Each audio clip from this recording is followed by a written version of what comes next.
ওম গাম গণপতে নমঃ। ওম হ্রিম হ্রিম শ্রীম শ্রীম লক্ষ্মী বাসুদেবায় নমঃ। আপনাদের সবাইকে আমাদের পরিবারের সাদর অভ্যর্থনা জানাচ্ছি। আজকে যে তথ্যটি প্রদান করছি খুবই গুরুত্বপূর্ণ। আপনি জীবনে কী চান? নাম, যশ, খ্যাতি, বৈভব, ধন, সম্পত্তি সমস্ত মনোবাসনা পূর্ণ হোক যদি আপনি চান, তাহলে আপনার ঘরের চারদিকে চারটি জিনিস রেখে দিন। চারটি জিনিস রেখে দিন। কোনো নেগেটিভিটি আপনাকে ছুঁতে পারবে না, কোনো তন্ত্র মন্ত্র বাধা উপরিবাধা আপনাকে স্পর্শ করতে পারবে না। আপনার জীবনের সমস্ত মনোবাসনা পূর্ণ হবে। আপনি সমস্ত লক্ষ্যে পৌঁছে যেতে পারবেন। আপনার জীবনে আপনি যা চান সেটাই পাবেন।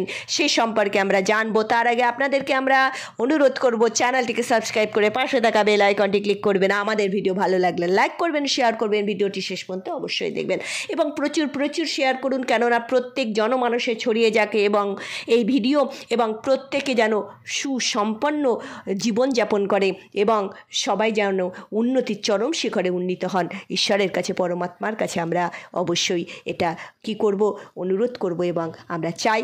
তাই চলুন আমরা জেনে নিই। তার আগে একটি বিশেষ ঘোষণা। আগামী 22শে জানুয়ারি একটি শুভ মুহূর্ত, শুভ লগ্ন, শুভক্ষণের আমরা সাক্ষী হতে চলেছি। সারা পৃথিবীবাসী আমরা এই দিনটির সাক্ষী। আমরা খুবই পুণ্য করেছিলাম বলেই হয়তো এই দিনটি আমরা দেখতে পাচ্ছি। আমাদের আরাধ্য, আমাদের সেই পরমপিতা পরমেশ্বর এবং মর্যাদা পুরুষোত্তম রামচন্দ্র 22শে জানুয়ারি কি করছেন? আগমন করছেন আমাদের গৃহে, আমাদের অযোধ্যায়, পুণ্যভূমিতে। তাই সবাইকে আমরা অনুরোধ করব, আমাদের চ্যানেলের পক্ষ থেকে, আমাদের পরিবারের পক্ষ থেকে, পৃথিবীর যে যেখানে আছেন আপনারা যে ধর্মেরই মানুষ হন না কেন, একটি প্রদীপ প্রজ্বলন করুন সিয়ারামের জন্য। সিয়ারাম আমাদের গৃহে যদি আগমন করেন, তাহলে আমাদের জীবনের সমস্ত দুঃখ কষ্ট দূর হয়ে যাবে এবং সেই কমেন্ট বক্সে লিখবেন জয় সিয়ারাম। চলুন আমরা আমাদের ঘরের চারদিকে কি রাখবো সেটি প্রথমেই বলি। দেখুন, আমরা প্রধান চারটি, আমরা জানি 10টি দিক, তার মধ্যে প্রধান চারটি দিক পূর্ব, পশ্চিম, উত্তর দিক।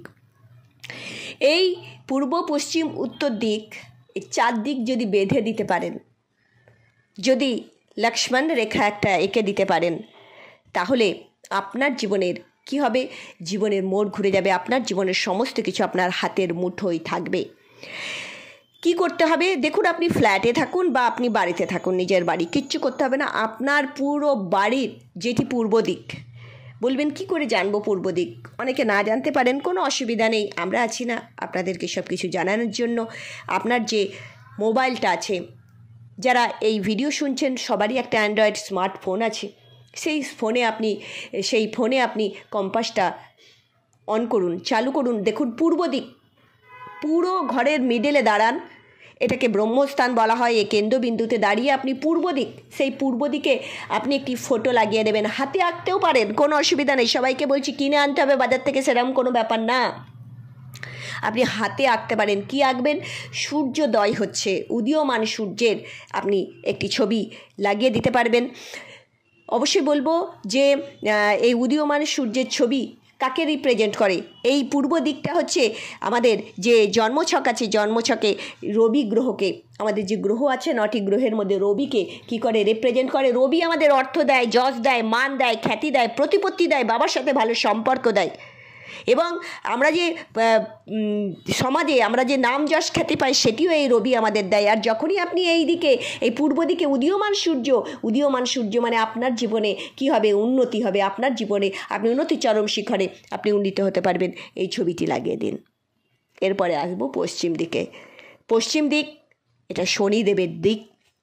এই পশ্চিম দিকে আপনি যদি একটি পিতলের, ভালো করে শুনে নিন, পিতলের একটি উট আপনি যদি রেখে দিতে পারেন, পিতলের উট আপনি, এটা আপনাকে কিনতেই হবে, আপনি এটি রাখুন। পশ্চিম দিক কিন্তু আমাদের মনোবাসনা পুণ্যের দিক। তাই এই পশ্চিম দিকে আপনি যখন এই উটটা রাখবেন, উট কি রিপ্রেজেন্ট করছে? উট দেখুন, মরুভূমির জাহাজ বলা হয় উটকে। উট একদম খুব কষ্ট সহ্য করে বেঁচে থাকে এবং তার জীবনে সে কিন্তু হেরে যায় না, সে এগিয়ে যায়। তার অত বড় দেহ নিয়ে সে এগিয়ে যায় তাই আপনার জীবনেও কিন্তু অগ্রসর আপনি হয়ে যাবেন, আপনি কিন্তু থেমে থাকবেন না, অগ্রগতির দিকে এগিয়ে যাবেন, আপনার সমস্ত মনোবাসনা পূর্ণ হয়ে যাবে। এই পশ্চিম দিকে যদি আপনি একটি উট রেখে দেন, এরপরে থাকলো উত্তর দিক। উত্তর দিক হচ্ছে কুবেরের দিক, উত্তর দিক গণপতির দিক। এই উত্তর দিকে আপনি একটি তামার একটি কুবের রেখে দিন। এটিও আপনাকে কিনতে হবে। এই তামার কুবের আপনি যদি রেখে দেন, তাহলে কুবের হচ্ছে ধনদেব, মা লক্ষ্মীর ক্যাশিয়ার। তাহলে তিনি জাগ্রত হয়ে উঠবেন এবং আপনার কি করবে, আপনার জীবনে প্রচুর পরিমাণে অর্থের যে ফ্লো সেটি উত্তর দিক থেকে আসে। উত্তর দিক সর্বদা পরিষ্কার পরিচ্ছন্ন রাখবেন, সর্বদা অবস্ট্যাকেল মুক্ত রাখবেন। দেখুন, যত ভারী ভারী জিনিসপত্র দক্ষিণ দিকে রাখবেন, উত্তর দিক খালি রাখার চেষ্টা করবেন। উত্তর দিকে নোংরা আবর্জনা জমাবেন না, মাথায় রাখবেন। পরিষ্কার পরিচ্ছন্ন আপনি সবুজ আনতে পারেন, উত্তর দিক খুব ভালো ফলাফল দেবে। আপনি কি করবেন, গাছপালা রাখতে পারেন। আর এই যে আপনি উত্তর দিকে রেখে দিলেন একটি ব্রাশ বা আপনি তামার যে আপনি ধনকুবের, তার ফলে আপনার জীবনে ধন সম্পত্তির আগমন ঘটবে। বাকি রইল দক্ষিণ দিক। এই দক্ষিণ দিক যমের দিক, দক্ষিণ দিক মঙ্গলের দিক, গ্রহ হচ্ছে মঙ্গল। এই দিকটা রং হচ্ছে লাল। এই দিকে আপনি কি করবেন, লাল রঙের একটি স্বস্তিক আপনি এঁকে দিন সিঁদুর দিয়ে আপনি আঁকুন, নিজে হাতে আঁকুন, বা যদি না পারেন তাহলে আপনি এই দক্ষিণ দিকে আপনি কিনতে পাওয়া যায় সেই লাল রঙের আপনি রেখে দিন স্বস্তিকটা অবশ্যই রাখবেন, জাগ্রত করবেন। রোজ আপনি ধূপ দ্বীপ দেখাবেন।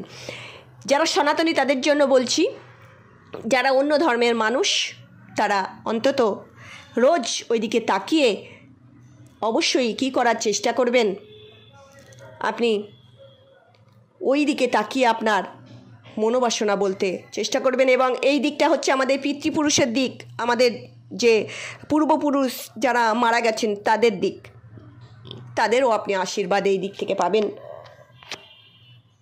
যদি যারা সনাতনী তাদেরকে বলবো, প্রত্যেক দিন যদি এই দিকে একটি দ্বীপ দক্ষিণ দিকে মুখ করে প্রদীপ প্রজ্বলন করতে পারেন সর্ষের তেলে আর লাল সুতো দ্বারা, তাহলে দেখবেন আপনার জীবনে সমস্ত বাধা চলে গেছে। কোনো উপরি বাধা, তন্ত্রমন্ত্র, ক্রিয়াকলাপ কেউ করতে পারবে না। একটি কথা জানবেন, যত বড়ই তান্ত্রিক হোক না কেন, যত বড়ই সে টোটকা বা কিছু করুক না কেন, ভগবানের কাছে সে ছোট বাচ্চা মাত্র। তাই ভগবানের যারা নাম জপ করেন, পৃথিবীর কোনো শক্তি নেই, পৃথিবীর কোনো কুশক্তি বলবো, সুশক্তি তো অবশ্যই দমন করতে চাইবেন না। এবং ভগবানের উপরে কোনো শক্তি নেই। ভগবানের নাম জপ যারা করেন তাদেরকে কোনো দিনও কোনো কিছু ছুঁতে পারে না। করে দেখুন, উপকৃত অবশ্যই হবেন। এবং অবশ্যই জয় সিয়ারাম অবশ্যই লিখুন। ভালো থাকবেন।